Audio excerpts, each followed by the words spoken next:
Good morning, everyone. This is Luda Kopikina with GAI Insights.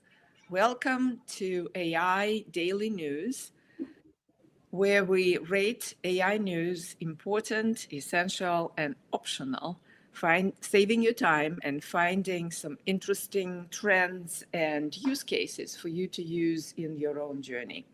Today, we are joined by John, Adam, Ankash, and a special guest, Vivek Mukhatia, correct? Perfect, Luda. Thank you. Thank you for joining, Vivek. Vivek is a advisor, and he is leading an effort of engaging medical practitioners across Pfizer globally. So this is a tremendous effort, and Vivek has his own insights to offer as we proceed. We have a great set of articles here from Anthropic raising their next round to a discussion about would wages collapse over time with several use cases and the like. So we're very excited about today. Okay, so let's start with the first article. Ankash. Thanks, Luda. So the first one that we have for today comes from Anthropic and Amazon. Anthropic has raised another $4 billion from Amazon, and it has also made AWS its primary training partner. All right, we have Adam on this one. What do you think, Adam? Yes, good morning, everyone, especially to our listeners. Thanks for being with us. I can't even believe I'd say this, right? That a $4 billion raise for a company like Anthropic could be optional news, but this isn't even the first time. It's just extraordinary. So I was actually calling this as optional. It's it's interesting to see that Amazon continues to tighten their grasp on Anthropic, once again owning the majority of the percentage as a shareholder now. The one thing in the article I think I took objection to, which was really interesting, and it's maybe just where I'm looking at it, it talked about Anthropic having its fair share of setbacks, and it points to it unexpectedly hiking the price of its models, and that it's delayed the launch of its 3.5 Opus, which is the big one. And I think those are both actually very bullish indicators, right? The fact that they have so much demand that they can actually do what no one expected and no one else has done yet, and push up the price of their service, and that the quality of what they're producing is such that they don't have to release Opus yet, I think are both very strong indicators of how well they're performing, actually. All that being said, the additional ownership, as you put it, I guess as I put it, by Amazon isn't much of a surprise. So I consider this optional. Okay, other thoughts? Vivek, John, what do you think? Yeah, I agree with Adam. I think this is just another nice to know news as an AI leader, right? The dominance, the competitiveness to dominate the AI ecosystem is ongoing, and this is just another piece of data that adds to it. Yeah, let me make a case for important, because I agree. To me, the two big differences here are the data set that they're going to train on now with Amazon, which is one of the great data sets, and for lots of reasons. And the other thing is that Amazon's commitment to vertical integration. You can see in here, the team at Anthropic feels like using NVIDIA, and they go, no, titanium. And so I think that so as an AI leader, I would want to make you aware of this move for those two reasons, because that to me says that they are in 25, 26, they are going to be a credible alternative, vertically integrated, and with their cloud distribution being so powerful. So that's why I would push for important in this particular one. Okay, Paul, what do you think? I have definitely it's important. I think one of the things that all these AI leaders that we're talking to is they're really figuring out what their partnership strategy is next 2 or 3 years. And I think if you're in the AWS house, this is signaling again that AWS is going deep on Anthropic, which I think is a very different than what we see with Microsoft. Microsoft, we continue to hear the friction between Microsoft and OpenAI. It's not clear Microsoft's going to make another investment in OpenAI. So it looks like OpenAI is actually going further away from the Microsoft, and Microsoft wants to be the Switzerland, whereas it looks like, at least from pricing and from this investment, that Amazon or AWS is getting even closer to Anthropic. So I think that's, for those reasons, it's important for at least to have the internal debate. Yeah, I'm kind of with Paul. I noted the financial numbers, right? So Amazon still is a minority shareholder, but it's probably very close to 50%. They engineered it, I think, No, to stay a minority. I don't So think the that's integration to Ludo. acquisition is getting closer and closer, I think, and that's an important dynamic that I think is worth an important rating. So important it is. Oh, I think Adam had a correction there. Adam, Well, you're it says Anthropic's total investment is 8 billion of 13.7. That Correct. sounds like more than half. That's what's confusing me. oh, But it But I mean, doesn't the need. ownership, yeah. Oh, I see. Right. The valuation. Right. They've put Yeah. in the majority of the money, but they aren't the majority Right. owner. Yeah. And It's, Google it put in depends some on money the as well. valuation So, and yeah. who else is in the stuff. Yeah, And when they gave them the money. and it's in tranches, so it might be now minority, but in the next tranche it Well, might become. And don't forget the games they played earlier on, where, hey, we're investing $4 million, but $2 billion of that is AWS credits. So there's some fuzzy math that Wall Street Journal's been calling these guys Like out. OpenAI and Microsoft did early Right, on as right. well. Yeah. So okay, important it is. Let's go next one. Ankaj, please. The next one comes from Ethan Mollick, and he talks about good enough prompting to starting with AI. Yeah, interesting one. Vivek, what was your take? Yeah, no, I thought this is an important article, even though on this panel, everyone has used some sort of GenAI technology for more than 10 hours overall. I think this is for an AI leader who's still struggling to get adoption in their organization. This as an excellent summary, as he always does, Ethan Mollick, to put together the current state of prompting as well as prompt engineering and how these models have evolved. That there is less of a need for prompt engineering, so the burden or barrier to entry to some of these tools is much less than it was even a year ago. So that part of that is, I think, we've seen companies struggle with change management and getting folks using these Gen AI technologies, and I think this is a great summary of where we are and how to kind of approach that. So it's about doing. I think that's the moral of the story. What do you think, John, Adam? yeah. I mean, I'm on the fence between optional and important. Very practical, very articulate as Ethan often is, and the whole notion of you can't even understand what these things are until you put 10 hours in. We certainly endorse that as a thing that's super important. I think also the notion of getting people to break the habit of thinking of it as Google, which it's not. So anyway, yeah, I was on the fence. Okay, we have Lucinda voting important with Vivek. What do you think, Adam? I'm right there with Vivek. We've had this conversation on this call before about how we spend so much time on this that a lot of the points in this might seem a bit pedestrian or obvious at this point. But just to echo what Vivek said, I think Ethan's done a good job of aggregating that and summarizing it. And maybe it's every 6 months or every quarter, but it's important to continue to flag and highlight and bring this to the attention of the leader, because many of them are just now starting to look at budgets for next year and just starting to figure out how all this stuff works still. And that'll be happening for a while still to come.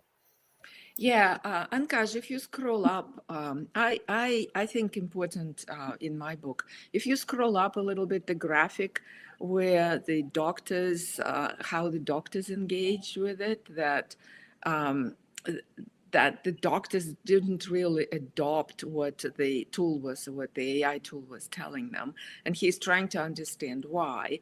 And the conclusion is that you kind of need to engage with the model to trust it and the like. And it's really true. So it's important to highlight it to the leader. So, okay, important it is. Let's go next. Okay, the next one that we have is a use case which talks about how WPS software is accelerating its smart office innovation with GenAI and working with Amazon Bedrock. Yeah, this was mine. I rated it as optional, even though it is an important case and done well. So it's a use case of where WPS software, it's Office software, sort of like Microsoft. I haven't used it. It's called Office Productivity Software. The case they worked on is advanced spell check, document polishing, automated PowerPoint generation to open to their folks internally and their customers. So, and they used a whole bunch of tools from AWS, the backend, and quite impressive impact, 35% reduction in costs and the like. So it's a good case, but we've seen a whole bunch of these, and this is really not surprising. That's why optional for me. But what do you think, Adam, Vivek, John? Yeah, Go ahead. go ahead.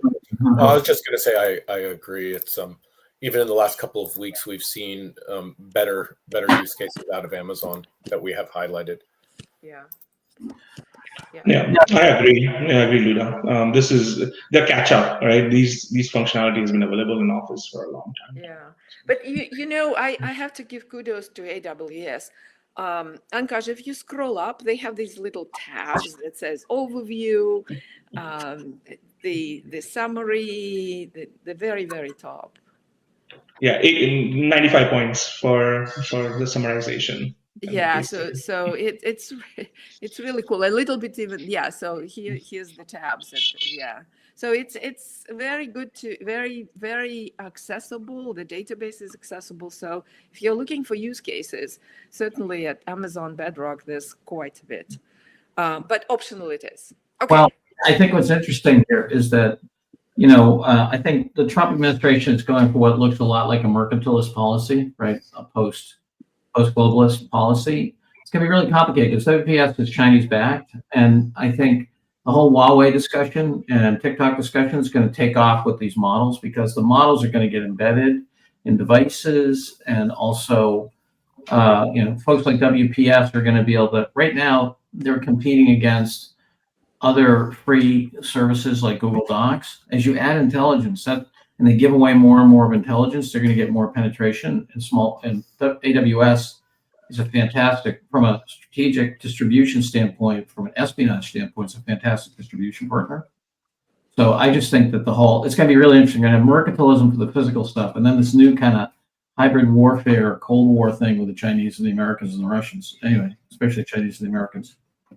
Going to be interesting, and it's going to come. This is going to come through small business who wants to save $5 over AWS. Yeah, that's pretty powerful. Yeah, very powerful. Okay, let's move. Next one, please, Ankash. Sure, Luda. So the next one is about Wealth Simple and how they are using GenAI for productivity. Okay, Vivek. Yeah, no, I think I was between optional and important here, and I kind of leaned a little bit towards important because it's a short article and there's a lot of great information in here. I think this is a Canadian fintech company and talking through their ups and downs, especially from the Gartner hype cycle, how they made it through the trough of disillusionment around adoption and how they changed their change management strategy, specifically to focus a lot more on driving business goals instead of trying out every different feature set that these LLMs are capable of. And they kind of hyper focused on three things. I believe it was coding, and then document generation, and then summarizing and ask your data. So I do believe that they provided a lot of good numbers in a very short article. So I'm leaning towards important. But this is again another good back pocket article to share with internal folks, especially when you're working for adoption. Yeah. Okay. John, what do you think? Yeah, I could support important, and I get over the fact that it uses one of my least favorite concepts, which is the Gartner hype cycle, which is non-empirical and gives bad advice. But I'll look beyond that to a okay case study. All right, Adam. Okay with important? Or Yep. Yeah. okay with important? Yeah, Yeah. it's interesting. I just want to say Agnes hates the hype cycle as well. Agnes ate the trough of disillusionment. So what was a little nitpick here. So they've when they introduced the AI tool, they put a process in place that they were nudging people to use it. And when they looked at the numbers a little bit later, they realized that this nudging feature didn't affect anything. So they removed it. So for those of you who are trying to get people to use it by just telling them so, that doesn't work. So that was interesting. But anyway, okay. Important it is. Let's go next. Ankash, please. The next one is a research paper. It talks about FinRobot, which is an AI agent for equity research and valuation with LLM. Okay. Oh, Paul is not here. John, do you want to introduce it, or I can? Yes, and I didn't have much of a chance to go into the underlying paper, but I was kind of in the important camp on this one. This looks like a pretty capable model, and the notion. I think that going at it with different concept layers and traditional as then you probably know there's schools of thought in equity analysis, whether it's a fundamental analysis or trend analysis or two big categories. And now we're starting to look at a model that I think could start to really think about different ones. Now this one seems very much fundamentally focused. I mean, if you look at the architecture, in terms of what data it's looking at, but you can imagine an advisor that does this. I just think I think it's important. I also wonder. I don't know much about the not-for-profit organization that backs them. I tried to find out who their backers are because these look like 4 Chinese nationals. And again, I think if you look at the investments the Chinese are making, they strike me as very strategic and smart. Certainly equity analysis and is such a massively important knowledge layer in the global economy. So I was going to give it an important. Okay. Vivek, what do you think? Yeah, I agree with John. I think the framework that they discuss could be applied to so many other use cases, specifically around content development that are very expensive, that requires a lot of research. I think I think our friend at customgpt.ai, they also created something very similar that aggregates a lot of research. And it was great to see that. I think this is where the trends are moving towards. So it's important for the AI leader to understand to know. Yeah, okay. Adam, okay with important? Yeah, I was feeling it was optional because it was still very much on the research end of things. But as we're discussing it and exploring it, to Vivek's point, I can see where this is really going to expand far beyond just a financial agent in terms of a framework's application. Right. So, Ankash, if you scroll to a little bit higher when they talk about 3 contributions that they're making. And so the first one is it's the multi-agent chain of thought system for this specific area. And they explain how they do it and they open source it completely. And then the evaluation frameworks and metrics of how to evaluate it and open source it. So I thought that, as Vivek said, that it can go across the industries, but the fact that they are open sourcing, they're putting all the formulas and they're telling us what they've put in, for the wealth analysis or for the equity analysis. So it's actually a very good piece for people to know. So I agree with important. Okay, Yeah. important it is. Yes, very good. Next one. Okay, the last one that we have for today comes from Asim Azhar, and it talks about the imminent AI-powered weight collapse that we are about to see or not. This is John. John, what do you think? An interesting. Yeah, I'm on the fence between important and essential in this one. First of all, I think that I think Azim starts as, for me, this article, I'm of two minds. He raises a series of important points, but I really think he just skims over the top of what they are. And his expectation is that, we'll adjust, which is kind of the general, when some people really start looking at the wage deflation. So anyway, let's look at what we're talking about here is in terms of this graphic. I think shows, in 5 years, folks in the, with aggressive AGI, baseline AGI, 20 years, you're going to see wage collapse. I think a lot of this stuff is going to happen much faster and much differently. I don't like the term artificial general intelligence because I think it's, anyway, for lots of reasons we don't have to go into here, but the idea of automating, and I've got a paper coming out in Sloan with Paul on what we call progressive structuring, that you go into a semi-structured, unstructured task, and you use it's a symbiosis between the tool discovering the tacit knowledge and the rules of thumb and so forth, as well as new data, and then the automation of that, and then people migrate to the more complicated stuff. I think that large language models combined with traditional AI and other analytics is going to have a massive impact on what is done. If we just take the article just before, equity analysts review, okay, that thing got reviewed by, I think, about 9 reviewers. The weakest grade was a 7 out of 10 on storytelling. In terms of analytics and rigor, it was a 9 or 10 by most of the reviewers. So that's today's model, getting very high marks from experts in the field for doing something that human beings do right now, which is equity analysis. And Paul and I were walking down the street. We're walking down Broadway in New York the other day, and we just looked at each other and said, "Is this the future Youngstown, Ohio?" Right? I mean, all these analysts sitting in the, well, they're at home now, but doing this stuff. I can see this getting massively automated. You don't need AGI to do it. That's the first point. Second point, I'll make it quick.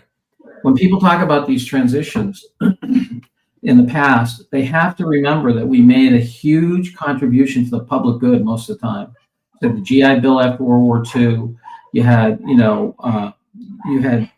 massive, and you look at, with FDR and like the New Deal, which I believe the current administration is going to pull apart because I think that's what they think the populace wants.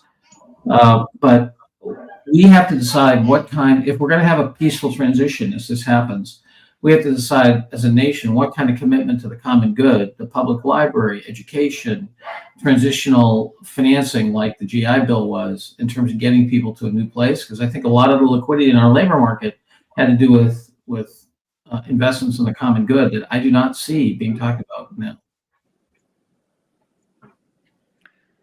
Okay, so you're thinking important, essential. Vivek, Adam, what do you think? Yeah, I think I can be either way. I think it's extremely important in the sense of us. Are we going to be a symbiotic relationship with the AGI or LLM? With whatever the level of intelligence, and how do we use it to kind of improve humanity? But when I read this article the first time, I was like, I need to go back and work on my cooking skills because those are going to continue to stay. Regardless, so that's my takeaway. Well, I think that, look, there's all kinds of things that people can do, and there's all kinds of needs in the economy. But people have to be able to use these tools. They have to be able to. We have to create a new education system that figures out how to get people to use this. So that we have Socrates at scale. Because just giving people the tools is not enough. Just like giving somebody access to a library doesn't give them a degree. And So I think, and then, these, back in, I think it's true in the 1960s, 70s, we spent about 14 to 15% or 12 to 15% of the federal budget on forward-looking things like, the creation of science and certain kinds of subsidies and growth and so forth. And, now that number is below 6, I think. And, so we're disinvesting in the future in the American populace compared to earlier generations. And my generation is getting a lot of the benefit, Social Security, asset accumulation, like, the whole routine. The generation behind is getting really nailed. Yeah. So very good points, John. So the audience, Lucinda and folks agree with you. And the article, though, doesn't really go into... I'm sorry, say again. I was going to say, she says something I think that's super important. We have a symbiotic relationship with our phones. I agree. AI is like a lot. Yeah, we're getting there. So good points, but the article doesn't really argue them very well. I asked for a long. I thought this was just a short piece that I was seeing. I asked Ankash for the continuation, and there was no continuation.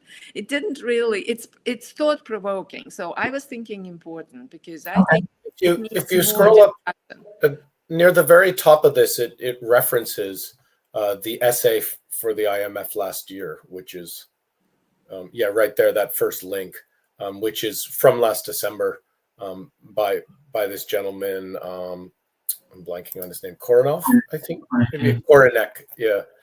And that's really the meat of it. And I remember that, and I remember being quite struck by the significance of it at the time. But that being said, probably now it's really just this person saying, hey, I've resurfaced this article.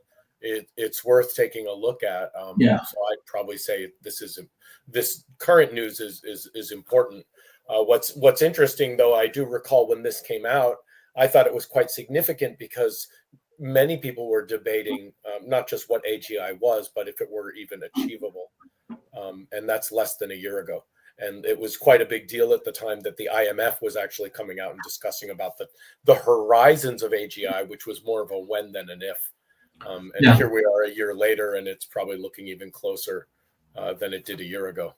Well, yeah, the thing that strikes me is that we don't need AGI to have the substitution effect of capital for labor. And so, we're doing this bottoms-up analysis of token demand for one of our clients. And so I did some estimations. I looked at how many words people have in a conversation, how many tokens it takes, different modalities, and so forth. Basically, with today's technology, you can automate a 20-minute phone call for about 10,000 tokens, okay?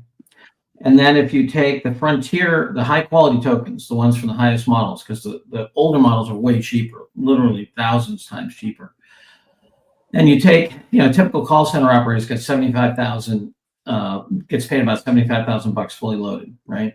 Okay, so for $75,000, you can buy 10 million. $75,000 a year. You can buy 10 million tokens a day at the high quality token rate. If a 20-minute phone call only takes 10,000 tokens, you're using less than, you're using less than 1% of the tokens to automate 1/24th of your day. You know what I mean? That's a huge, just look at it simply, that's a huge token budget left to do capital substitution for labor. Now, of course, it doesn't cover the whole task and all that other stuff, but the differential, you're talking about 1-2 orders of magnitude different as a factor input if you take labor compared to inference. I don't need AGI to have that substitute. Yeah, so it's not AGI, it's just Gen AI is getting better and better. And it's certainly the wages will go down, and it's a good warning and a good article to kind of provocative article to pay attention to. So let's put it essential. All right, Ankash, if you can put the rating grid for today, please. I think we have coming right up. One essential, 4 importance, and 1 optional. Not bad for Monday. And I agree with Ashish. He mentions that it takes a while to to get adoption of these technologies. We need to, that is not covered in that article. Yeah. I agree. Yeah. Okay. Good Monday. Thank you all very much. And thank you, listeners, for commenting. And Don't forget, tonight's Learning Lab, we're going to have the friends from Quantum Gears talking about their products and services. We have Rizwan Mena, who's the president there, who's going to speak. We look forward to seeing you there if you want to join at 7 p.m. Eastern time. Yeah, certainly join. Vivek, thank you very much for joining us. Thank you for having me. It was wonderful to see you. Thank you very much, everyone. See you tomorrow.